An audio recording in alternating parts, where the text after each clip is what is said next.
So hello everybody. So we were doing religion और इसके अंदर हमने जो पिछली वीडियो है उसके अंदर PYQ एनालिसिस किया था, प्रीवियस ईयर क्वेश्चंस का एनालिसिस किया था। अगर आपने पिछली वीडियो नहीं देखी है so please pause this video और जो है वो आप पिछली वीडियो के ऊपर जाइए। उसके अंदर हमने प्रीवियस ईयर क्वेश्चंस को एनालाइज करने के बाद हमने कुछ जो है वो थीम्स को चॉक आउट किया था, जहाँ से जो है वो UPSC सवाल पूछती है। तो आपके पास जो पहला थीम है जहाँ से सवाल पूछा जाता है that is the approaches to religion. Religion के आपके पास अप्रोचेस कौन कौन सी हैं, ठीक है। सो आपके पास एवोल्यूशनरी अप्रोच है, आपके पास जो है वो फंक्शनलिस्ट अप्रोच है, कुछ सोशोलॉजिकल अप्रोच है, आपके पास स्ट्रक्चरलिस्ट अप्रोच है, एक्सेट्रा एक्सेट्रा। ये जो है वो पहला थीम निकल के सामने आता है। सॉरी। जो दूसरा थीम आता है that is the types of religion, types of primitive religion और टाइप्स ऑफ रिलीजन, ठीक है। अगेन आपके पास जो है अलग अलग तरह के रिलीजन जो हैं वो उनको जो है वो देखा जाता है कि कौन कौन से जो है वो what are the different type of religions. आपके पास एनिमिज्म, एनिमेटिज्म, एक्सेट्रा एक्सेट्रा, ऐसे जो रिलीजन्स हैं उनके बारे में जो है वो आपकी स्टडी की जाती है कि कौन कौन से जो है वो आपके पास परमिटिव रिलीजन है दुनिया के अंदर, ठीक है। फिर आपके पास जो तीसरा एक जो थीम निकल के सामने आता है that is the sacred and profane. Sacred and profane से अगेन जो है वो काफ़ी सारे सवाल पूछे जाते हैं, खास करके sacred and profane around totem. जो आपके पास डुरकेम का सेक्रेड एंड प्रोफेन का कम्प्लेक्स है उससे अगेन जो है वो बहुत सारे क्वेश्चन जो है वो पूछे जाते हैं। फिर आपके पास चौथा थीम जो है वो आता है। चौथे थीम के अंदर जो है वो आपके पास तीन चीज़ों में से जो तीन चीज़ों के बीच में जो है वो डिफरेंस किया जाता है। What is the difference between religion, magic and science, ठीक है। रिलीजन, मैजिक और साइंस के बीच में जो है वो क्या डिफरेंस है। इस थीम के अंदर बेसिकली हम जो है वो रिलीजन को भी डिस्कस करते हैं, मैजिक को भी डिस्कस करते हैं, साइंस को भी डिस्कस करते हैं। फिर आपके पास जो है वो आपके पास अगला थीम आ जाता है, पांचवा थीम। पांचवें थीम के अंदर हम जो है वो फंक्शनैलिटी डिस्कस करते हैं, that what is the function of religion and magic. Magic और रिलीजन का जो है वो क्या संबंध है इंसान की ज़िंदगी के साथ, ठीक है। So what is the difference और what is the function of the religion and magic in person's life. एक इंसान की ज़िंदगी के अंदर जो है वो मैजिक का, रिलीजन का जो है वो आपके पास क्या जो है वो एक सिग्निफिकेंस रहता है, ठीक है। तो यहाँ से जो है वो आपसे सवाल जो हैं वो पूछे जाते हैं। From here generally the questions they are asked, ठीक है। Getting the point. So these were the themes जहाँ से जनरली जो क्वेश्चंस हैं वो पूछे जाएंगे, ठीक है। एक I think one theme is left, एक थीम जो है वो रह गया है इसके अंदर, sorry. So if you want to download the PDF file, अगर आप PDF फाइल डाउनलोड करना चाहते हैं please download the O2IAS academy app. आप O2IAS अकेडमी ऐप को डाउनलोड कीजिए, इसके स्टोर सेक्शन के अंदर जाइए और आपको ये जो कोर्स है anthropology optional revision and answer writing course, ये जो है वो आपको मिल जाएगा। In the revision and answer writing course go to the resource section. आप रिसोर्स सेक्शन के अंदर जाइए, इनसाइड द रिसोर्स सेक्शन आपको ये जो सारी वीडियोज़ हैं ये मुहैया हो जाएंगी, ये जो है वो आपको मिल जाएंगी, ठीक है। So these are the previous year questions. एक बार जो है वो आप एनालाइज कर लीजिए, आपको जो है वही सारे थीम्स जो हमने पहले डिस्कस किए हैं वही सारे थीम जो है वो मिल जाएंगे, ठीक है। सो सेक्रेड एंड प्रोफेन आ गया, टाइप्स ऑफ रिलीजन आ गया, distinguish between the magic and religion आ गया, एंथ्रोपोलॉजिकल अप्रोचेस फिर से आ गए, ठीक है। फिर उसके बाद डिफरेंट फॉर्म्स ऑफ रिलीजन आ गया, वो भी हम कर चुके हैं। विच क्राफ्ट एक्विजिशन आ गए, this question we have already discussed in the previous class. पिछली क्लास के अंदर हमने ऑलरेडी जो है वो डिस्कस कर लिया था। फिर विच क्राफ्ट एंड सॉसरी, अगेन मैजिक आ गया, मैजिक आ गया फिर से। फिर जो है वो आपके पास सेक्रेड एंड प्रोफेन फिर से आ गया, मैजिक एंड रिलीजन फिर से आ गया, ठीक है। सो बेसिकली इन्हीं 5 चीज़ों के अराउंड जो है 5-6 चीज़ों के अराउंड जो है वो आपसे सवाल जो हैं वो पूछे जाते हैं, ठीक है। इसमें से एक चीज़ रह जाती है मिथ, मिथ एंड रिचुअल्स, ठीक है। मिथ का एनालिसिस जो है again there are different theories about myth. Myth के अराउंड बहुत बहुत सारी आपके पास जो थ्योरीज हैं। सो एक बार मिथ की जो स्लाइड्स हैं वो आपको इसी के अंदर जो है वो दे दी जाएंगी। सो मिथ को जो है वो, बिकॉज प्रीवियस ईयर क्वेश्चन इतने फ्रीक्वेंट नहीं है, so I will try to skip this part, myth के पार्ट को मैं स्किप करूँगा। बट अगेन जब हम रिलीजन वगैरह करेंगे तो रिलीजन के अंदर मिथ जो है, मिथ्या का पार्ट जो है वो भी इम्पॉर्टेंट हो जाता है। तो एक बार जो है वो मिथ के पार्ट को भी देख लीजिएगा, ठीक है। और रिचुअल्स के पार्ट, और रिचुअल्स का क्या जो है वो एक इम्पॉर्टेंस होता है रिलीजन के अंदर। सो रिचुअल्स जो है they will be also discussed in the sacred profane complex, sacred profane के अंदर भी इनको जो है वो डिस्कस किया जाएगा। So anthropological approaches to understanding the religion. So the first approach, it is the evolutionary approach. The first approach, it is the evolutionary approach, and this evolutionary approach, it was started by none other than E.B. Tylor. E.B. Tylor कहते हैं कि पहले जो है वो आपके पास animism पैदा हुआ। उनकी जो किताब का नाम है प्रिमिटिव कल्चर 1871, ठीक है। सो वो टाइलर कहते हैं, Tylor's view, the religion it originated in people's speculation about dreams, traces, trances और आपके पास डेथ। तो बेसिकली आपके पास जो है वो इन तीन चीज़ों के ज़रिए जो है वो एक इंसान जो है वो रिलीजन की जो है वो कल्पना करता है। रिलीजन की कल्पना कैसे करता है कि आपके पास लेट से एक इंसान का जो कोई सगा संबंधी है उसकी डेथ हो जाती है। अब उसकी डेथ हो जाती है तो सपनों के अंदर वो जो है वो उस इंसान को देखता है। उसको, उस इंसान को जो है वो सुबह जब उठता है तो कई बार जो है वो उसको महसूस होता है कि वो जो इंसान की प्रेजेंस जो है वो महसूस होती है, ठीक है। तो इन तीन चीज़ों का कम्बिनेशन है, ठीक है, आपके पास डेथ का, ड्रीम्स का और ट्रेंसेस का, ठीक है। ट्रेंस का मतलब क्या होता है कि कई बार जो है वो आप व्हेन यू आर डिहाइड्रेटेड, और अगर आपके ब्रेन के अंदर जो है वो ऑक्सीजन का लेवल जब ड्रॉप हो जाता है तब आपको ये ड्रीमिंग काइंड ऑफ समथिंग जो है वो ट्रेंसेस जो है वो आने स्टार्ट हो जाते हैं, जिसकी वजह से आपकी जो रियलिटी है वो डिस्टॉर्ट हो जाती है, जो आपका सेंस ऑफ रियलिटी है वो डिस्टॉर्ट हो जाता है। और वहाँ पे ट्रेंसेस के अंदर जनरली ये देखा जाता है कि जो आपके सगे संबंधी जिनकी डेथ हो चुकी होती है वो भी आपको जो है वो मिलते हैं, ठीक है। तब आपके पास ये जो E.B. टाइलर की थ्योरी है ये बहुत ही इंटेलेक्चुअल वे से जो है समझाती है कि कैसे जो है वो आपका जो रिलीजन है वो पैदा हुआ, ठीक है। तो लोग ड्रीम्स के रिगार्डिंग, ट्रेंसेस के रिगार्डिंग, डेथ के रिगार्डिंग जो है उन्होंने स्पेकुलेशन करना स्टार्ट कर दिया, और स्पेकुलेशन में उन्होंने पाया कि उनको वो जो सगे संबंधी हैं वो आपके पास जो है वो जो डेथ हो चुकी है उनकी, जिनकी ऑलरेडी डेथ हो चुकी है, वो उनको जो है वो किसी और रियलिटी के अंदर, ड्रीम्स के अंदर, ट्रेंसेस के अंदर मिल रहे हैं। तो इसका मतलब उन्होंने पाया कि वो एक्चुअली ज़िंदा हैं, बट आपके पास उनकी जो शरीर है वो जो है वो उनका मर चुका है। तो E.B. टाइलर इस तरह से एक थ्योरी देते हैं, the theory of two souls, दो सोल की थ्योरी आपके पास जो है वो E.B. टाइलर जो है वो समझाते हैं।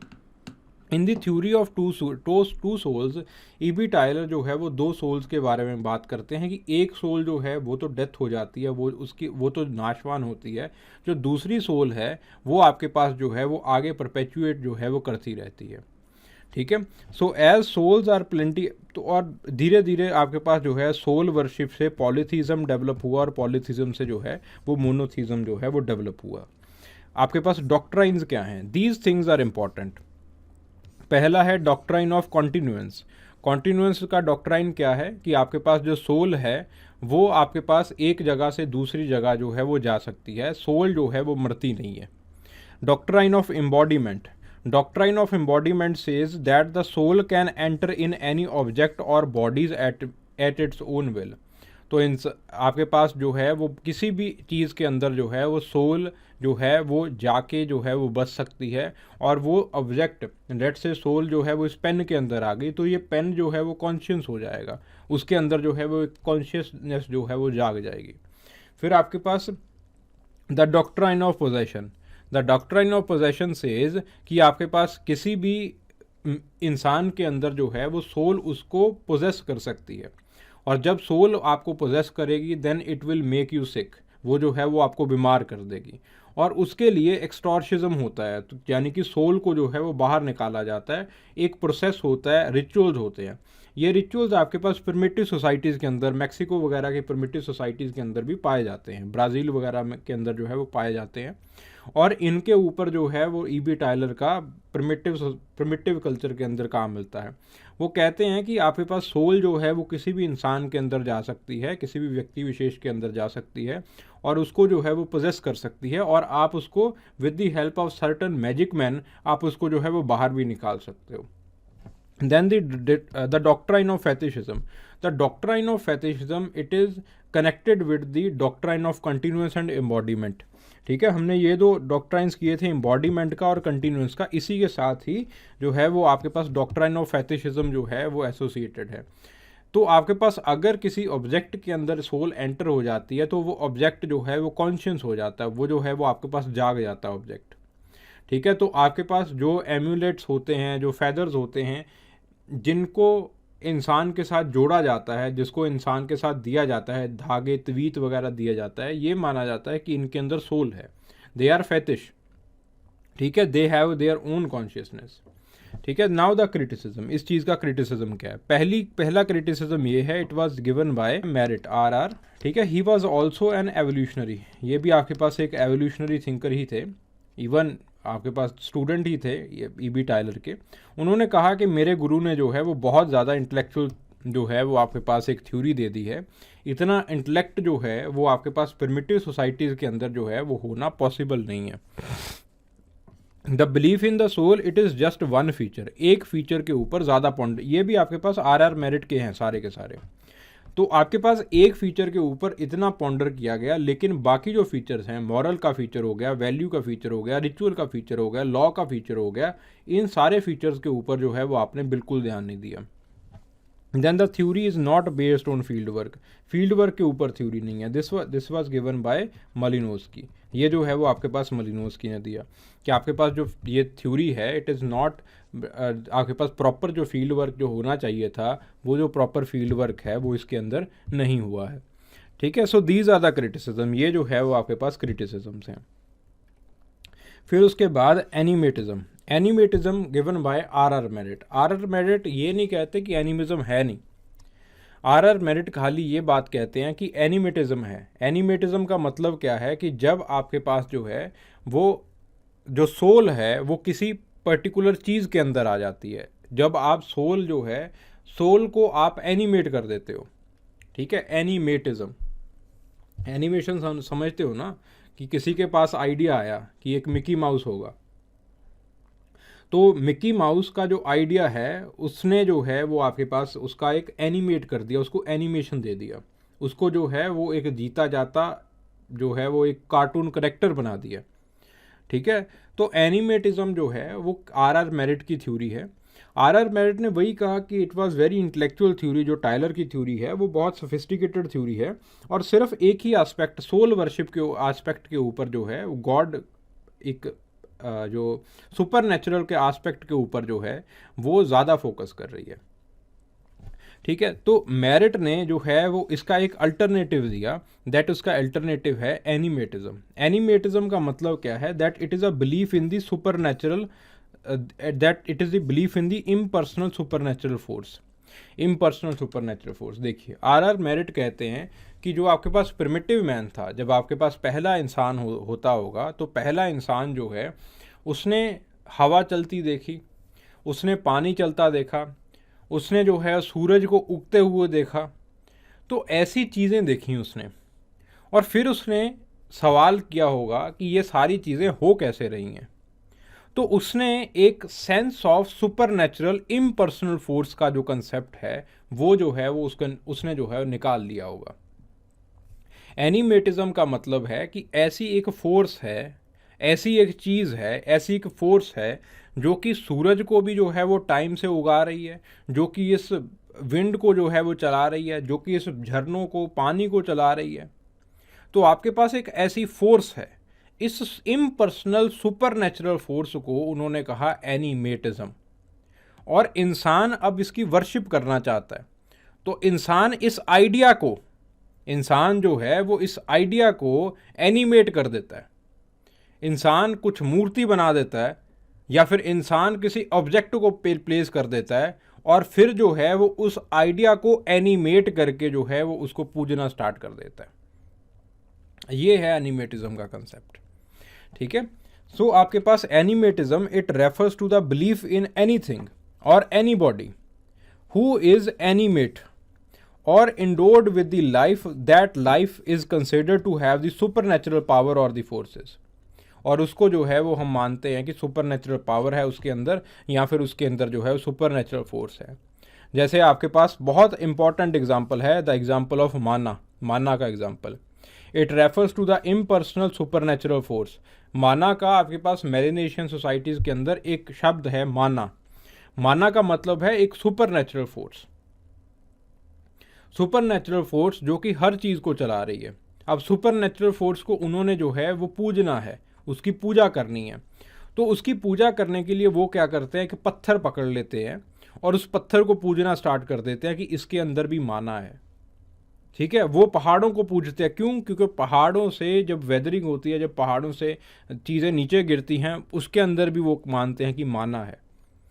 ठीक है, तो ऐसे अलग अलग ऑब्जेक्ट्स को पकड़ लेते हैं और उनके ज़रिए जो है वो एक इम्पर्सनल फोर्स जो है वो उसकी पूजा की जाती है। ठीक है, ऐसे एग्जाम्पल्स हैं आपके पास। हिंदूज़ के अंदर जो है होलीनेस ऑफ गंगा, गंगा की जो होलीनेस है, जो आपके पास होली वाटर्स हैं गंगा के, या फिर जो तुलसी है उसकी पूजा की जाती है। अगेन हम होलीनेस की पूजा कर रहे होते हैं। ठीक है, पानी की पूजा नहीं कोई कर रहा होता, जो होलीनेस है उसकी पूजा की जाती है। ठीक है, सिमिलरली आपके पास थंडरस्टॉर्म, जब आपके पास गिबागो साउथ अमेरिकन इंडियंस को जो है वो हिट करने की कोशिश करता है, तो वो जो है वो उसको थ्रेटन करते हैं स्पीयर से। Again they believe that there is mana, आपके पास कोई super impersonal super natural force है जो थंडर के जरिए उनको हिट करने की कोशिश कर रही है। देन आपके पास अलास्कन एस्कीमोज, वो ग्लेशियर्स को पूछते हैं बिकॉज दे थिंक कि ग्लेशियर्स के अंदर जो है वो again there is an super natural force, उनके अंदर इम्पर्सनल सुपर नेचुरल फोर्स है। Now the criticism, by saying that the Melanesians or the Melanesians they were living in the conditions that they primitive as those as the early man, merit ने ये गलत माना है। देखिए, हर किसी के अंदर जो है वो आपके पास एवोल्यूशन हो रहा है, चाहे वो आपके पास प्रिमिटिव सोसाइटीज़ हों, चाहे वो आपके पास मॉडर्न सोसाइटीज़ हों। और ऐसा मान लेना कि मेलिनेशियंस जो हैं वो जीता जागता एग्जाम्पल हैं, जो प्रिमिटिव मैन है, जो सबसे पहले इस दुनिया के अंदर आए, ये जो है वो आपके पास गलत बात है। It is entirely Eurocentric thought, ये बिल्कुल यूरोसेंट्रिक थॉट है। देन मैरिट ने says that the evolution of the religion is from the monotheism to polytheism, but हमारे पास कोई जो है वो प्रॉपर इसका एथनोग्राफिक रेफरेंस नहीं है कि जो आपका रिलीजन है वो इसी तरह से जो है वो बना है। ठीक है, और उसके बाद बहुत सारे एवोल्यूशनरीज हुए हैं। जेम्स फ्रेजर हुए हैं जिन्होंने गोल्डन बॉव लिखा। गोल्डन बॉव के अंदर वो कहते हैं कि पहले आपके पास जो है वो मैजिक था। ठीक है, जो जेम्स फ्रेजर जो हैं they are from the formative era of anthropology, formative era of anthropology, जहाँ पे कोई फील्ड वर्क वगैरह नहीं किया जाता। ई.बी. टायलर तो फिर भी बाहर निकले, मैक्सिको के अंदर फील्ड वर्क किया है इन्होंने, कुछ अमेरिकन इंडियंस के अंदर फील्ड वर्क किया है। आपके पास एल.एच. मॉर्गन है, इरोकोज इंडियंस के अंदर बहुत बहुत बढ़िया फील्ड वर्क किया है in legal anthropology, legal anthropology के अंदर बहुत अच्छा फील्ड वर्क किया है इन्होंने। वहाँ पे इन्होंने अच्छा फील्ड वर्क किया, उन्होंने इरोकोज इंडियंस के अंदर क्वेश्चनियर टेक्निक को डेवलप किया। आपके पास जो है वो ई.बी. टायलर ने अगेन हिस्टोरिकल लिंग्विस्टिक्स के अंदर काम किया है अमेरिकन इंडियंस के अंदर, उन्होंने अगेन जो है वो क्वेश्चनियर टेक्निक को डेवलप किया।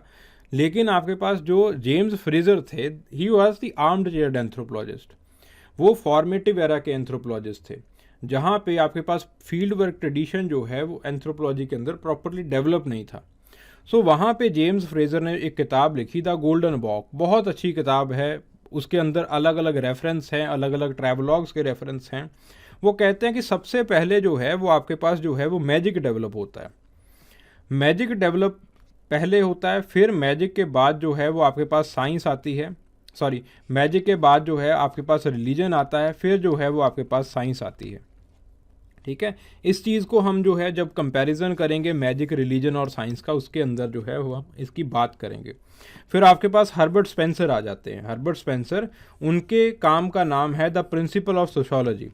प्रिंसिपल ऑफ सोशोलॉजी के अंदर उन्होंने ये कहा है कि आपके पास animism rather than animism, ancestor worship, वो जो है वो आपके पास पहला रिलीजन था।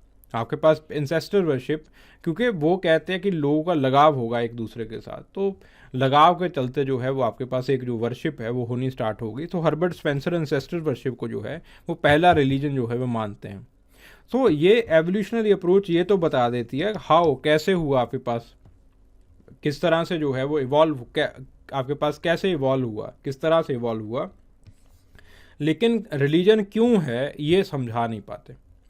तो इसको समझाने के लिए अगली जो अप्रोच आती है that is the psycho analytical approach और साइकोलॉजिकल अप्रोच। ठीक है, देखो साइको एनालिसिस अलग चीज़ है। ठीक है, कई बच्चे साइको एनालिसिस जो है वो कल्चरल पर्सनैलिटी स्कूल के अंदर यूज़ करते रहते हैं, वो गलत बात होती है। ऐसे psycho analysis it is the, इसके अंदर हम रैशनलिज्म की टेक्निक्स जो हैं वो अपनाते हैं, और इसके अंदर जो है वो आपके जो सपने हैं उनको एनालाइज किया जाता है, उनको देखा जाता है कि आपके जो सपने हैं उनके अंदर जो हिडन मीनिंग्स हैं वो क्या है। सो आपके पास सिंबॉलिक अप्रोच और द साइको एनालिटिकल और साइको एनालिसिस और psychological approach of Sigmund feud,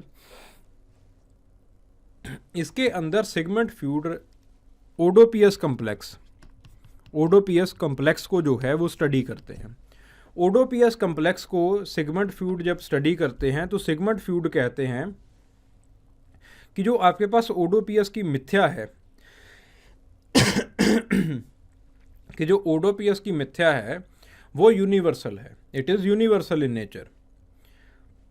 ओडोपियस की मिथ्या जो है वो आपके पास हर एक सोसाइटी के अंदर जो है वो पाई जाती है, और ये मिथ्या बनी क्यों है, तो उसका जवाब आता है ओडोपियस कम्प्लेक्स से।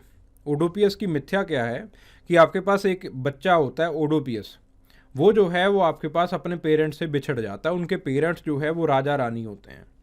बचपन में वो बिछड़ जाता है, किसी कबीले वालों के पास चले जाता है, कबीले वालों के पास जाके कबीले वाले उसको बड़ा करते हैं, उसको नर्चर करते हैं। बड़ा होके वो जो है वो कबीले की अगुवाई करता है, और अपने ही फादर के अगेंस्ट जो है वो अपनी एक एक्सपीडिशन जो है वो लॉन्च कर देता है। जब अपने फादर के अगेंस्ट अपनी एक एक्सपीडिशन लॉन्च कर देता है, वो जीत जाता है, अपने फादर को मार देता है और अपनी मदर को जो है वो मैरी कर लेता है। इसके कारण धीरे धीरे उसको जो है वो पता चलता है कि ऐसे करके उसने अपने ही फादर को मार दिया है और अपनी ही मदर से शादी कर ली है। तो फिर जो है वो रिमोर्स के अंदर आ जाता है और ख़ुद को मार डालता है। उसको जो है वो एक साइकोलॉजिकल खालीपन जो है वो महसूस होता रहता है कि ये मैंने क्या कर दिया। ठीक है, तो ये है आपके पास ओडोपियस की मिथ्या, ओडोपियस की मिथ है ये ओडोपियस की मिथ जो है आपके पास सिगमंड फ्यूड कहते हैं कि दुनिया की हर एक सोसाइटी के अंदर ऐसी कोई ना कोई मिथ है जिसके अंदर एक टेंशन जो है वो बताई गई है, the tension between father and सन।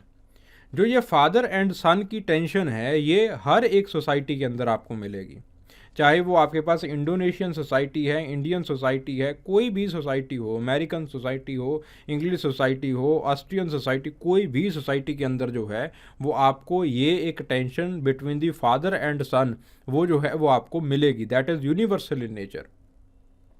और वो कहाँ से आती है? वो आती है ओडोपियस कम्प्लेक्स से। हर एक इंसान के दिमाग के अंदर ये एक ओडोपियस कम्प्लेक्स जो है दैट इज़ यूनिवर्सल, वो यूनिवर्सल है नेचर के अंदर। ठीक है, तो आपके पास ओडोपियस कम्प्लेक्स के अंदर ओडोपियस कम्प्लेक्स जैसे डेवलप होता है तब आपके पास जो है वो रिलीजन का डेवलपमेंट भी साथ ही के साथ होना शुरू हो जाता है। सो ओडोपियस कम्प्लेक्स का डेवलपमेंट अब जो है वो सिगमंड फ्यूड किस तरह से समझाते हैं। सिगमंड फ्यूड कहते हैं कि पहले हिस्ट्री के अंदर जो है, हिस्ट्री के अंदर आपके पास कुछ ऐसा हुआ होगा कि पहले आपके पास जो है वो पैट्रियार्चिकल होल्डर्स होते होंगे। पैट्रियार्चिकल होल्डर्स का मतलब क्या है कि एक पैट्रियार्चिकल ट्राइब है, और उनके अंदर जो मैरिज के रूल्स हैं, जो फैमिली के रूल्स हैं, वो पर्टिकुलरली प्रॉपरली बने नहीं हुए हैं। तो जब आपके पास पैट्रियार्चिकल होल्डर्स थे, तब आपके पास जो पैट्रियार्च था सोसाइटी का, जो पैट्रियार्च था, जो फैमिली का पैट्रियार्च था, जो मुखिया था, उसके पास इतनी ज़्यादा ताकत होती होगी कि वो सारी वीमेन को जो है वो एक्वायर कर लेता होगा। और इसके चलते आपके पास जो छोटे, जो आपके पास उसके सन्स हैं, वो क्या करते होंगे कि वो जो है वो उसका बदला लेने के लिए वो इकट्ठा होते होंगे, विमेन को जो है वो बचाने के लिए या फिर विमेन को हथियाने के लिए, वापस कर अपने पास लाने के लिए वो जो है वो इकट्ठा होते होंगे और उस पैट्रियार्च को मार डालते होंगे, और फिर जो है वो विमेन को ले लिया जाता होगा। अब इसके अंदर जो है वो आपके पास सिगमंड फ्यूड कहते हैं कि जब पैट्रियार्च को मारा, पैट्रियार्च असल में उनका फादर ही था, जब पैट्रियार्च को मारा तो आपके पास क्या हुआ कि एक साइकोलॉजिकल एक वैक्यूम जो है वो डेवलप हो गया। तो इस तरह से ये जो आपके पास एक सेक्सुअल जेलसी है बिटवीन द फादर एंड सन, ये जो तनाव पैदा होता है उस सेक्सुअल जेलसी के कारण between the father and the sons, वो आपके पास जो है वो एक रिमोर्स क्रिएट करता है। वो जो है वो आपके अंदर एक साइकोलॉजिकल वैक्यूम क्रिएट करता है। तब आपके पास जो रिलीजन है वो काम आता है। तो आपके पास उसके अंदर ओडोपियस कॉम्प्लेक्स के अंदर सिगमंड फ्यूड ये समझाते हैं कि फिर आपके पास जो है वो बच्चे इकट्ठा हुए और उन्होंने एक सिंबॉलिक जो फादर फिगर है, जो उनका टोटम है, उसको जो है वो स्थापित कर दिया, और उस टोटम को स्थापित करके ये कह दिया कि अब जो है ये हमारा फादर फिगर है, ये हमारा एक सिंबॉलिक फादर फिगर है, हम इसको मिलने के लिए पीरियोडिकली आया करेंगे, इसकी पूजा किया करेंगे कि हमने तेरे साथ गलत किया, ठीक है, ऐसा करना नहीं चाहिए था, ठीक है। तो आपके पास जो है एक साइकोलॉजिकल वैक्यूम को फिल करने के लिए एक सिंबल रख दिया जाता है फादर फिगर का, ठीक है। तो इस तरह से सिगमंड फ्यूड कहते हैं कि जो रिलीजन है वो एक साइकोलॉजिकल वैक्यूम को फिल करने का एक जो है वो तरीका सोसाइटी के अंदर बन जाता है, ठीक है। अब इसका क्रिटिसिज्म है कि जो आपके पास फ्यूड है, उन्होंने अज्यूम किया है कि जो पैट्रियार्चिकल न्यूक्लियर फैमिली है वो यूनिवर्सल फैमिली है, लेकिन ऐसा जो है वो आपके पास सही नहीं है, ठीक है। आपके पास फ्यूड ने ये प्री सपोज किया है कि जो हर्ड्स हैं, the kinds of the relationship and the emotions आपके पास जो है वो यूनिवर्सल होते हैं, but again they are not universal, ठीक है। जो आपके पास ये रिलेशनशिप हैं, ये जो आपके पास जो इमोशंस हैं हर्ड के बीच में, तो उनका जो एक यूनिवर्सल प्री सपोजिशन है वो आपके पास हमेशा जो है वो नहीं होता, ठीक है। मलिनोस्की ने जो है वो आपके पास इन ट्रोब्रियन आइलैंडर्स, मलिनोस्की ने काम किया है, काफ़ी लंबा चौड़ा काम है, उसके अंदर उन्होंने मिथ्स को भी एनालाइज किया। मिथ्स को एनालाइज करके मलिनोस्की कहते हैं कि मुझे ऐसी कोई भी मिथ्या जो है वो नहीं दिखाई दी जिसके अंदर जो है वो फादर और सन की सेक्सुअल जेलसी के बारे में कोई बात हुई हो, ठीक है। उसके अंदर जो है वो कोई तनाव की बात नहीं है, फादर और सन के बीच में तनाव है ही नहीं, ठीक है। तो ये एक प्री सपोजिशन कर लेना कि ये जो रिलेशनशिप है, तनाव वाला रिलेशनशिप फादर और सन के बीच में, और ये जो आपके पास तनाव वाले इमोशंस हैं ये यूनिवर्सल हैं, ये मान लेना जो है वो आपके पास गलत है। देन इवन रीसेंट स्टडीज़ हैं, जो आपके पास फ्रेंचन की स्टडी है एस्कीमोज के अंदर, वो भी इसी चीज़ को खारिज कर रही है कि जो तनाव वाले रिलेशनशिप्स हैं they are not universal in nature. खास करके जो आपके पास ये वेस्टर्न सोसाइटी वाला तनाव है वो प्रिमिटिव सोसाइटी के अंदर वो तनाव नहीं है, ठीक है। So according to the psycho analytical approach, the transmission of the information it depends upon the inheritance quality of mind. लेकिन इसका भी कोई प्रूफ नहीं है कि इनहेरिटेंस क्वालिटी ऑफ माइंड कोई चीज़ होती भी है या नहीं होती, ठीक है। So according to Freud, The unconscious sexual attraction towards mother causes the hostility towards father, लेकिन ट्रोब्रियन आइलैंडर्स के अंदर ऐसा कुछ है नहीं। So rather the research in the Trobriand islanders, वो जो है वो मामा और जो आपके पास भतीजा है, जो सॉरी मामा और जो भांजा होता है उसके बीच में जो है वो एक साइकोलॉजिकल टेंशन की बात करती है, ठीक है। देन मलिनोस्की वाला पॉइंट जो है वो हम ऑलरेडी कर चुके हैं। Okay, so these are the criticisms. फिर उसके बाद आपके पास सोशोलॉजिकल अप्रोच आ जाती है। साइकोलॉजिकल अप्रोच और दिस वो जो है वो हम ऑलरेडी कर चुके हैं, ठीक है। सो आपके पास जो है सोशोलॉजिकल अप्रोच आ जाती है। इमाइल डरकाइम की एक किताब थी, the elementary forms of religious beliefs. The elementary forms of religious beliefs, वो जो है वो आपके पास टोटमिज्म को अर्लीस्ट फॉर्म ऑफ रिलीजन जो है वो मानता है। टोटम को जो है वो अर्लीस्ट फॉर्म ऑफ रिलीजन मानता है, और वो रिलीजन की एक फंक्शनैलिटी के बारे में बात करता है। रिलीजन का आपके पास जो है वो क्या फंक्शन है, वो आपके पास 2-3 फंक्शन जो है वो डिस्कस करने की जो है वो आपके पास इमाइल डरकाइम इस किताब के अंदर elementary forms of religious belief, इसके अंदर जो है वो 2-3 चीज़ों को डिस्कस करने की कोशिश करते हैं। फिर इमाइल डरकाइम करेक्टरिस्टिक फीचर्स बताते हैं कि आपके पास जो है वो टोटमिज्म के करेक्टरिस्टिक फीचर्स क्या हैं। टोटम एक क्लैन का होता है, ईच क्लैन, हर एक क्लैन का एक टोटम होता है जिसका जिसकी एक एफिनिटी जो है वो हर एक क्लैन के साथ जो है वो मिस्टिक एफिनिटी जो है वो जुड़ी होती है। मिस्टिक एफिनिटी का मतलब क्या है कि उसको आउटवर्डली दर्जा जो है वो दिया जाता है। जैसे फॉर एग्जांपल बाबा है, ठीक है, किसी बाबा वगैरह को आप मानते हो तो आप उसको एक मिस्टिक एफिनिटी जो है, मिस्टिक एफिनिटी का मतलब जो है वो एक आउटवर्डली रैंक जो है वो दे दिया जाता है, ठीक है। एक आउटवर्डली रैंक दे दिया जाता है कि जो आप नहीं कर सकते, जो सुपर नेचुरल पावर्स हमारे पास नहीं है वो इन बाबा के पास है, ठीक है। तो हर एक क्लैन का जो है वो एक मिस्टिक एफिनिटी होती है टोटम के प्रति, और उसको टैबू कर दिया जाता है कि आप जो है वो उसको मार नहीं सकते। There are periodic ceremonies, periodically जो है वो उसको पूजने के लिए, उसके मिस्टिसिज्म को सेलिब्रेट करने के लिए जो है वो लोग मिलते हैं, ठीक है। Belief that the spiritual power it runs through both the people and their totem, तो जब लोग मिलते हैं तो वो स्पिरिचुअल पावर जो हैं वो टोटम के अंदर भी आ जाती हैं और आपके अंदर भी आ जाती हैं, ठीक है। तो इस तरह से जो है वो these are the characteristics of totem. ये जो है वो अरुंटा ट्राइब के अंदर ये कैरेक्टरिस्टिक्स जो है वो आपके पास इमाइल डरकाइम ने जो है वो पाए। फिर उसके बाद what is the functional importance of totemism, totemism का फंक्शनल इंपॉर्टेंस क्या है। सो आपके पास जो है the first is the secular importance, पहला जो है वो आपके पास सेकुलर इंपॉर्टेंस है।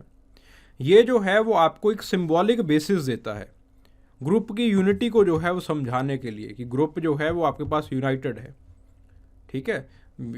फॉर एग्जाम्पल आप एक सिंबल को पूजने के लिए जो है वो आप जा रहे हो, तो आपका उस सिंबल के साथ एक एसोसिएशन बन जाता है, एक लगाव बन जाता है। लगाव भी है, आउटवर्डली मिस्टिक रिलेशनशिप है आपका उसके साथ। तो इसके साथ क्या होता है कि आपका लगाव भी है उस सिंबल के साथ, किसी सामने वाले का लगाव भी है उस सिंबल के साथ। इस तरह से जो सॉलिडेरिटी है, जो यूनिटी है ग्रुप के बीच में, वो जो है वो आपके पास बननी शुरू हो जाती है। फिर आपके पास रिलीजियस इंपॉर्टेंस है, ठीक है। रिलीजियस इंपॉर्टेंस क्या, आपके पास मॉरल कोड ऑफ कंडक्ट, जो वहाँ पे जो प्रीस्ट बैठे होते हैं वो मॉरल कोड ऑफ कंडक्ट को जो है वो प्रीच करना स्टार्ट कर देते हैं, मॉरल कोड को प्रीच करना शुरू करते हैं। क्योंकि उसके साथ में कौन बैठा है, उसके साथ में, उस प्रीस्ट के साथ में आपके पास जो है who is sitting there, totem बैठा है आपके पास, एक स्पिरिचुअल एसोसिएशन वाला सिंबल है वो बैठा है। So eventually you will try to follow the moral code of conduct. तो सोसाइटी के अंदर जो स्पिरिचुअल स्फीयर से मॉरल कोड ऑफ कंडक्ट का जो है वो ओरिजिन होता है। Then the totem is the principle by which the society is organised. आप शादी कहाँ पे करेंगे, आपकी फैमिली किस तरह से चलेगी, तो किस तरह से पूरी की पूरी सोसाइटी, खास करके जो मैरिज है, मैरिज या फिर जो आपका अलायंस है वो किस तरह से बनेगा, वो किस चीज़ के ऊपर डिपेंड करता है, वो सारा का सारा जो है टोटम के ऊपर डिपेंड करता है। और यही टोटम जो है वो फूड टैबूज़ का मतलब क्या है कि आप क्या खाएंगे और क्या नहीं खाएंगे, ठीक है। फूड टैबूज़ का और बहुत सारे टैबूज़ का जो है वो आपके पास मॉरल बेसिस बनता है, ओरिजिन होता है उससे। और इंसिस्ट टैबूज जो हैं आपके पास वो भी जो है वो इसी टोटम से जो है वो ओरिजिनेट होते हैं। So this is the functional importance of totemism, ये टोटमिज्म का फंक्शनल इंपॉर्टेंस है। ठीक है, गेटिंग द पॉइंट। यहाँ से सीधा सीधा सवाल आ चुका है that what is the functional importance of totemism according to Emile Durkheim. Previous year question एक ऑलरेडी इस तरह का जो है वो आपके पास बन चुका है। सो एक तो आपके पास ये सारी चीज़ों लिखोगे, introduction with the elementary forms of religion, ठीक है, उससे जो है वो आप इंट्रोडक्शन करोगे, उनकी किताब से, उनके वर्क से आप इंट्रोडक्शन करोगे। फिर जो है वो आप इन चीज़ों को लिखोगे with the help of examples के साथ थोड़ा बहुत एक्सप्लेन करके लिखोगे। फिर उसके बाद जो है वो आपके पास एक दूसरा जो है सेकंड जो पार्ट है क्वेश्चन का वो स्टार्ट हो जाता है from the perspective of sacred and profane. Sacred and profane के परस्पेक्टिव से दूसरा पार्ट शुरू हो जाएगा। ठीक है, इस तरह से आपको ऑलरेडी 15 नंबर का क्वेश्चन जो है वो यहाँ से पूछा जा चुका है। ठीक है, एक और क्वेश्चन पूछा जाता है what is the functional importance of religion. Functional importance of religion के लिए के अंदर जो है वो आपके पास जो ये वाला पोर्शन है जो आपके पास इमाइल डर्काइम वाला पोर्शन है, ये एक छोटा सा पार्ट जो है वो उसके अंदर अदा करेगा, उसके अंदर एक छोटा सा पार्ट जो है वो आपके पास प्ले करेगा। ठीक है, फिर आगे जो है वो इसका क्रिटिसिज्म आ जाता है। अकॉर्डिंग टू पिटचर्ड, इवन पिटचर्ड ने श्रीलंका के अंदर स्टडी किया, वेडास के अंदर जो है वो श्रीलंका के अंदर स्टडी किया, मेलिनेशियंस के अंदर स्टडी किया, तो उन्होंने देखा कि ये जो सेक्रेड एंड प्रोफेन की डायकॉटमी है ये एग्जिस्ट नहीं करती है। तो आप जो है वो अरुंटा वाला जो टोटमिज्म वाला कंसेप्ट है वो हर सोसाइटी के अंदर जो है नहीं लगाया जा सकता, वो जो है वो वेडास के अंदर जो है नहीं लगाया जा सकता। आपके पास इमाइल डर्काइम कहते हैं कि जो सेक्रेड है वो इंटायरली डिफरेंट है और जो प्रोफेन है वो इंटायरली डिफरेंट है। ठीक है, ये डायकॉटमी है। तो डायकॉटमी की तरह जब आपके पास पेश करते हैं इस चीज़ को, इमाइल डर्काइम पेश करते हैं, तो इवन पिटचर्ड कहते हैं कि वेडास के अंदर मुझे ऐसी कोई डायकॉटमी दिखाई नहीं दी, ना ही मेलिनेशियंस के अंदर मुझे कोई ऐसी डायकॉटमी जो है वो दिखाई दी है। ठीक है, अरुंटास के अंदर टोटम जो है it is not sacred to everyone, हर कोई जो है वो उसको सेक्रेड नहीं मानता। ठीक है, अरुंटाज के अंदर भी। देन कुछ आपके पास पोस्ट मॉडर्निस्ट हैं, जैसे आपके पास मेस्ट्रोविक हैं। मेस्ट्रोविक ने आर्गू किया है कि इमाइल डर्काइम का जो आइडिया है it can not be applied on the modern society. ये जो है वो आपके पास मॉडर्न सोसाइटी के ऊपर जो है वो अप्लाई नहीं किया जा सकता, जो इमाइल डर्काइम का जो आइडिया है, क्योंकि मॉडर्न सोसाइटी के अंदर एक चीज़ स्टार्ट हो गई है जिसको हम कहते हैं सेकुलराइजेशन। ठीक है, सेकुलराइजेशन। और मॉडर्न सोसाइटी के अंदर आपके पास जो मॉडर्न रिलीजन्स हैं वो जो है वो सेक्रेड एंड प्रोफेन की डायकॉटमी को बिलीव नहीं करते। ठीक है, तो हर किसी का अपना अपना पर्सपेक्टिव है रिलीजन को लेके, आप एक यूनिवर्सल पर्सपेक्टिव जो है वो कार्व आउट नहीं कर सकते। Then the functionalist perspective of Emile Durkheim it can not be applied on other religion. जो मॉडर्न रिलीजन हैं लाइक बुद्धिज़्म, लाइक सिखिज़्म, वहाँ पे जो है वो आप जो है वो अप्लाई नहीं कर सकते। According to Carl Jung, the understanding of the religion from the perspective of the belief in the supernatural, it is the approach of the past. ठीक है, आपको जो है वो धीरे धीरे उसकी फंक्शनलिस्ट अप्रोच के पास जो है वो फंक्शनलिस्ट अप्रोच की तरफ जो है वो आपको जो है वो जाना पड़ेगा। जो आज के जो रिलीजन्स हैं वो हमारे सोशो पोलिटिकल एनवायरनमेंट के हिसाब से आपको जो है वो स्टडी करने होंगे। फिर आपके पास आ जाती है अगली फंक्शनलिस्ट अप्रोच। डर्काइम हम ऑलरेडी कर चुके हैं, मलिनोस्की और ब्राउन को जो है वो हम पढ़ने की कोशिश करेंगे। ठीक है, पहला जो है वो हम मलिनोस्की को जो है वो रीड करते हैं। मलिनोस्की ने अपने फंक्शनलिस्ट एस्पेक्ट को ट्रोब्रियंड आइलैंडर्स के अंदर जो है ट्रोब्रियंड आइलैंडर के रेफरेंस से जो है वो बताया है, और इसके अंदर जो कीवर्ड आ जाता है वो है द स्टेट ऑफ टेंशन। मलिनोस्की कहते हैं कि ट्रोब्रियंड आइलैंडर्स के अंदर एक स्टेट ऑफ टेंशन जो है वो रहता है, टेंशन का स्टेट रहता है। क्योंकि टेंशन क्यों है, क्योंकि आपके पास दे आर, जब आप न्यू गिनी को देखोगे, न्यू गिनी के ऊपर जो है वो आपके पास छोटे छोटे आइलैंड्स मिलेंगे। इन पैसिफिक ओशियन आपके पास जो डिज़ास्टर्स हैं दे आर वेरी फ्रीक्वेंट, बहुत फ्रीक्वेंटली डिज़ास्टर्स आते रहते हैं। Untimely rains they are again very frequent. Crisis situation जो है वो बना रहता है। देन उसके बाद जो है वो आपको एक्सपीडिशंस पे जाना पड़ता है, फिशिंग के ऊपर जाना पड़ता है। आप अगर हॉर्टिकल्चर करते हो, क्रॉप्स चलेंगी या नहीं चलेंगी आपको कोई पक्का यकीन नहीं है। So there is this state of tension. Now if the religion it is there, अगर आपके पास रिलीजन है उस टाइम के ऊपर, अगर आप कुछ मैजिक सेरेमनीज जो है वो आप उस टाइम के ऊपर परफॉर्म करते हो, तो एक टेंशन जो है वो आपके अंदर रिलीव्ड हो जाती है। वो जो टेंशन जो है वो ख़त्म हो जाती है कि देयर इज़ सुपर नेचुरल, और सुपर नेचुरल जो है वो हमें प्रोटेक्ट करेगा। ठीक है, तो इस from this state of tension magic arises, जो मैजिक है वो आपके पास जो है वो पैदा होता है।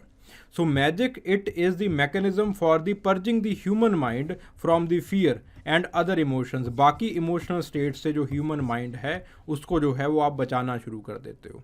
मैजिक जो है वो आपको संतुलन में जो है वो ह्यूमन माइंड को बैलेंस के अंदर रखता है। देन इसका criticism, according to Pritchard, religion arises from the sentiments of the society, not from the sentiment of the sentiment of the individual. So आपके पास है क्या, मलिनोस्की जो हैं वो इंडिविजुअल के ऊपर जो है वो ज़्यादा बात कर रहे हैं। मलिनोस्की कहते हैं कि एक इंडिविजुअल है, अगर इंडिविजुअल की नीड्स पूरा करने के लिए आपके पास जो है वो एक इंस्टीट्यूशन बन जाता है। तो मैजिक या फिर रिलीजन का इंस्टीट्यूशन जो है वो क्यों बना है, क्योंकि वो जो है वो आपकी एंग्जाइटी की नीड को या फिर आपकी साइकोलॉजिकल नीड को जो है वो फुलफ़िल करना चाहता है। वहाँ पे मलिनोस्की की जो अप्रोच है वहाँ पे इंडिविजुअल को सेंटर में रखा जाता है।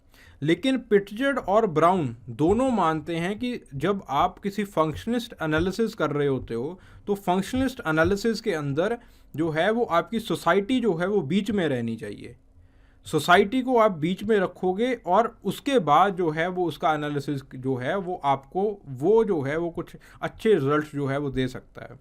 तो इस तरह से मलिनोस्की को इंडिविजुअल सेंट्रिक बता के इवन पिटचर्ड और रेडक्लिफ ब्राउन दोनों ने जो है वो खारिज कर दिया हुआ है। Then it ignores the role of religion that plays in the promotion of the cultural change.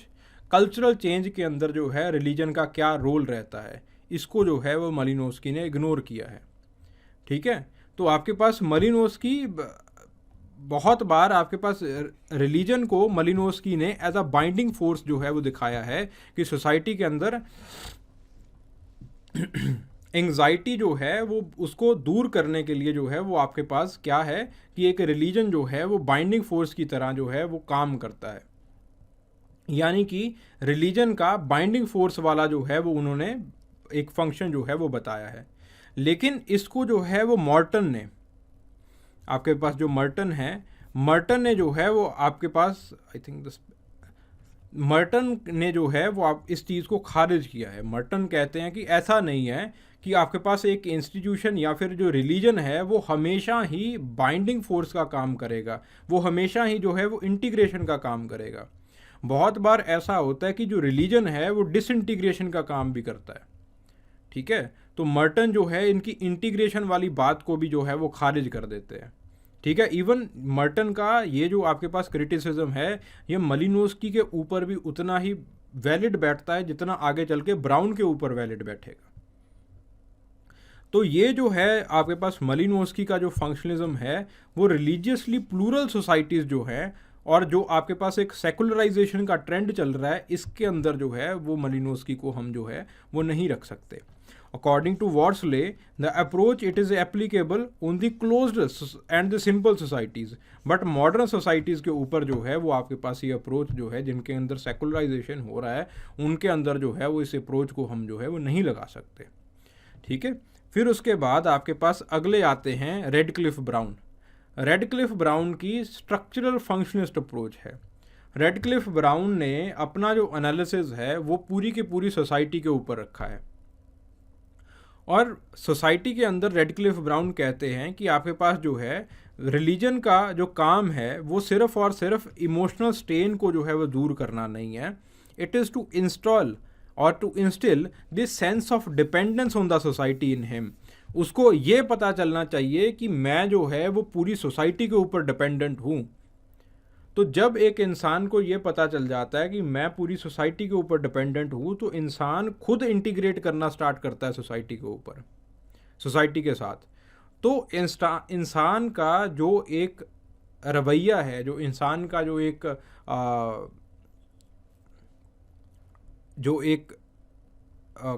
इस चीज़ को क्या कह सकते हैं, जो एक एटीट्यूड है, वो इंटीग्रेशन वाला जो है वो आपके पास बन जाता है। तो इंसान वही रूल्स को फॉलो करता है जो सोसाइटी जो है जिन रूल्स को इंडोर्स कर रही होती है। इंसान वही चीज़ों को उठाता है जिन चीज़ों को सोसाइटी जो है वो सही मान रही होती है। ठीक है। So he states this theory on data collected by. इस थ्योरी को जो है वो अंडमान आइलैंडर से उन्होंने डेटा उठाया और इस थ्योरी को जो है वो उन्होंने इंस्टॉल किया। उसके अंदर वो काउवेड सेरेमनी की बात करते हैं। In the couvade ceremony when you are expecting father और मदर, तो सोसाइटी को आपको जो है वो आपके नाम से नहीं बुलाना होता। ठीक है। सोसाइटी जो है वो आपको कुछ और नाम से, एक जनरलाइज्ड नाम से जो है वो बुलाती है। अगर आपको आपके नाम से बुला लिया जाए तो एक बहुत बड़ा अपशगुन माना जाता है। तो in this case you are dependent on the whole society to have a safe delivery of the child। Child की सेफ डिलीवरी के लिए आप पूरी की पूरी सोसाइटी के ऊपर जो है वो आप निर्भर कर रहे हो। ठीक है। तो यहाँ पे जो आपके पास रेडक्लिफ ब्राउन है वो टैबू का कंसेप्ट देते हैं। जैसे जो टैबूज हैं, जब आपके पास एक सोसाइटी के अंदर एक इंसिडेंट या फिर एक जो काम है वो होने वाला होता है, तो पूरी की पूरी सोसाइटी कुछ टैबूज़ को जो है वो ऑब्जर्व करती है। और ये जो टैबूज़ हैं ये सोसाइटी में इंटीग्रेशन का काम करते हैं। ये सोसाइटी को जो है वो साथ में बांधते हैं। ये सोसाइटी के अंदर जो आपका बिहेवियर होना चाहिए उसको जो है वो डिसिप्लिन करते हैं। अब आपके पास क्रिटिसिज्म क्या है? This approach it is not applicable to the religiously plural societies. वही जो आपके पास सेकुलराइजेशन वाला ट्रेंड है, इसने जो है वो आपके पास इस अप्रोच को अधूरा बना के रख दिया है। देन आपके पास it does not explain the conflict created by the religion in the society. ठीक है। अगेन आपके पास जो है वही आपके पास मर्टन वाला क्रिटिसिज्म, उसको जो है वो लिख दिया गया है। ठीक है। This criticism it belongs to secularization. ठीक है। Secularization, we call this secularization of the society. ठीक है। Getting the point. So this secularization of the society, it was given by, so this secularization of the society, so it was given by Charles Tyler, Bruce और Steve Bruce और Stephen Bruce. सो इन दो लोगों ने जो है वो आपके पास, Rodney Stark ने भी वैसे तो दिया था, रॉडनी स्टार्क। तो इन आपके पास तीन लोगों ने जो है वो आपके पास सेकुलराइजेशन का जो है वो कंसेप्ट दिया है। सेकुलराइजेशन का कंसेप्ट क्या कहता है कि जो आपके पास ट्रेडिशनल रिलीजन है वो धीरे धीरे आपका जो सोशो इकोनॉमिक इन्वायरमेंट है उसके अंदर जो है उनका से जो है वो आपके पास कम होता जा रहा है। ठीक है। सो ये जो है वो आपके पास सेकुलराइजेशन का जो एक फिनोमिना है वो बात कर रहा है। Then it does not explain the secularization of the religion. Religion secularize कैसे हो रहा है उस चीज़ को ये जो है, जो थ्योरी है टाइलर की, ब्रूस की, स्टार्क की, उसको जो है ये समझा नहीं रहे हैं। ठीक है। Then question, critically explain different approaches to study religion. ठीक है। Now answer. First of all you will try to explain that what is religion. आप रिलीजन को बताने की कोशिश करोगे कि रिलीजन आखिरकार होता क्या है। ठीक है। तो अलग अलग लोगों ने अलग अलग जो है वो रिलीजन की डेफिनेशन दी है। जैसे आपके पास टाइलर हैं, वो कहते हैं that it is a belief in the super natural beings. Super natural beings के अंदर आपका यकीन आ गया तो वो जो है वो आपका रिलीजन बन जाएगा। ठीक है। तो इस तरह से अलग अलग लोगों की, डुरकैम की अलग डेफिनेशन है। जस्ट एक जो है वो आप डेफिनेशन दे दीजिए इसके अंदर। फिर उसके बाद दीज आर फॉलोइंग अप्रोचेस, ठीक है। फिर जो है वो आप अप्रोचेस की एक लिस्ट जो है वो आप ऑलरेडी जो है वो in the introduction itself you can write. Introduction का मतलब है कि ये टेक्निकल सब्जेक्ट्स के अंदर इंट्रोडक्शन का मतलब होता है कि इन द इंट्रोडक्शन एग्जामिनर को ये आइडिया लग जाना चाहिए कि व्हाट टू एक्सपेक्ट नेक्स्ट, ठीक है। इंट्रोडक्शन में एग्जामिनर को ये पता लग जाना चाहिए कि ये जो सामने वाला व्यक्ति है वो कितना पानी के अंदर है, यानी कि बॉडी के अंदर उसको कुछ मिलेगा भी या नहीं मिलेगा। इंट्रोडक्शन के अंदर एटलीस्ट ही और शी शुड नो दिस, उसको ये पता हो लग जाना चाहिए कि बॉडी के अंदर कुछ मिल सकता है या नहीं मिल सकता है, या फिर सारा कुछ खोखला ही मिलेगा, ठीक है। सो फर्स्ट ऑफ ऑल आप जो है वो डेफिनेशन दीजिए कि आपके पास जो है वो रिलीजन क्या चीज़ होती है। फिर उसके बाद जो है वो आप अप्रोचेस की लिस्टिंग बनाइए। फिर आप एक अप्रोच को पकड़िए, जैसे एवोल्यूशनरी अप्रोच को पकड़ा। इन दी एवोल्यूशनरी अप्रोच लिखिए टाइलर ने क्या लिखा और आपके पास जो है वो मेरिट ने क्या लिखा, आर मेरिट ने क्या लिखा। फिर आप जो है वो उनके जो कंक्रीट कंक्लूजन्स जो आपको याद हैं, चाहे 2 ही याद क्यों ना हो, कंक्रीट लिखिए। जो आपके पॉइंट्स होने चाहिए वो कंक्रीट होने चाहिए, रेफरेंस के साथ होने चाहिए।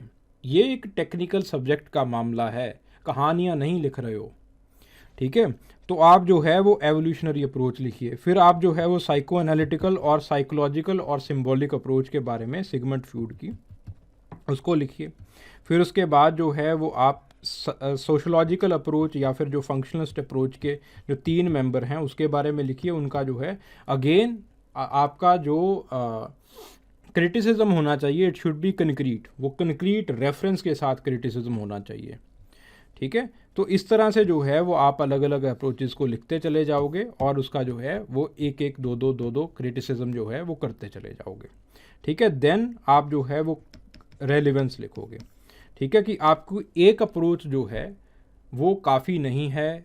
आजकल के जो रिलीजन है उसको समझाने के लिए, उसकी फंक्शनैलिटी को या फिर उसके अलग अलग एस्पेक्ट्स को समझाने के लिए आपके पास कोई एक अप्रोच जो है वो काफ़ी नहीं है। Rather you should try to explain religion with the help of many approaches. अलग अलग अप्रोचेस से अलग अलग एस्पेक्ट्स जो हैं वो रिलीजन के आपको जो है वो पता चलते हैं। That you will write the relevance, ठीक है।